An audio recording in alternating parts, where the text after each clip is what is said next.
Hello friends, welcome once again in the study of thermodynamics. Today we will see how we can apply the first law of thermodynamics to the isothermal process. Sometimes isothermal process may called constant temperature process. That means temperature of the system remains constant throughout the system. For example, melting of an ice. So this is an example of constant temperature process. Now let us see how we can apply the first law of thermodynamics to the isothermal process. Now this is the graph represents PV diagram. So this is the state 1 to state 2 that represents constant temperature process and is given by the equation PV is equal to constant. So this PV is equal to constant is a mathematical expression for the isothermal process. So we have to select pressure and volume in such a way that at every time the product of pressure and volume remains constant throughout the process.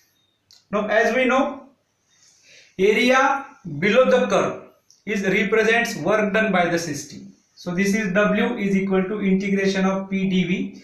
That this entire area represents work done in a isothermal process. Now this is the temperature versus entropy diagram.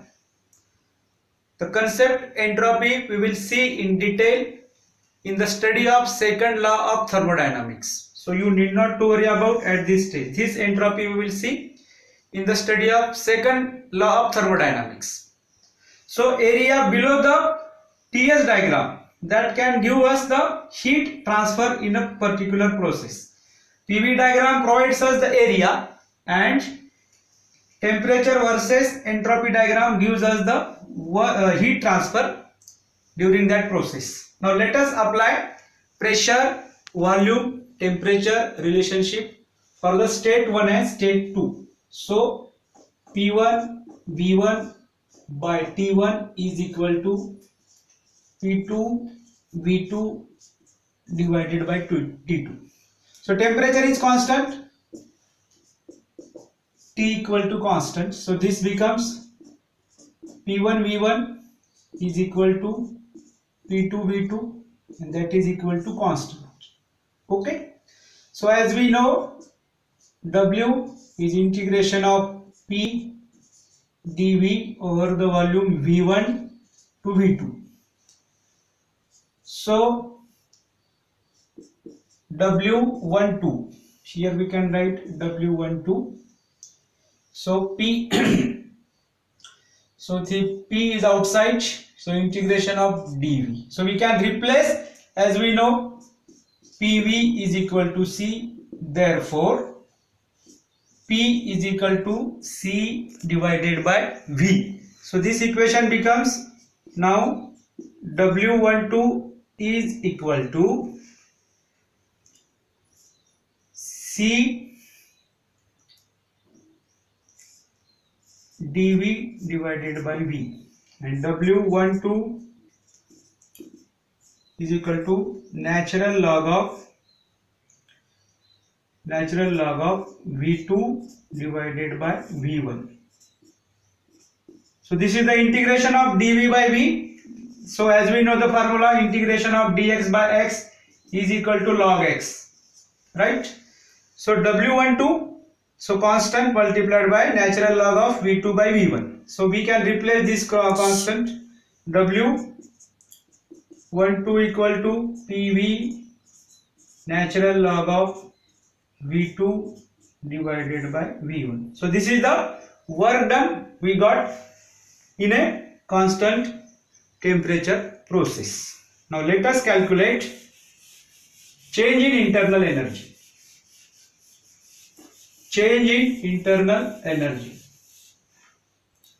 Change in internal energy, delta U is equal to M CV T2 minus of T1.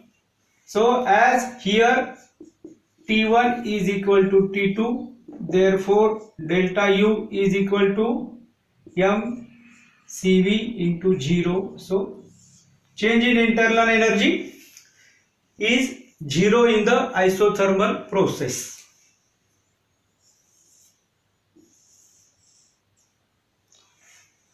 Now our intention is to calculate the heat transfer Q12. So let us recall the first law of thermodynamics. Delta Q is equal to delta U plus delta W. So this quantity 0. So delta Q is equal to delta W. That means here Q12 is equal to W12 in a isothermal process. That means heat transfer is equal to the work done in a isothermal process. So in this way we can apply the first law of thermodynamics to the constant entropy process as well as polytropic process. So in upcoming videos we will see how first law of thermodynamics we can apply to the constant entropy process and polytropic process.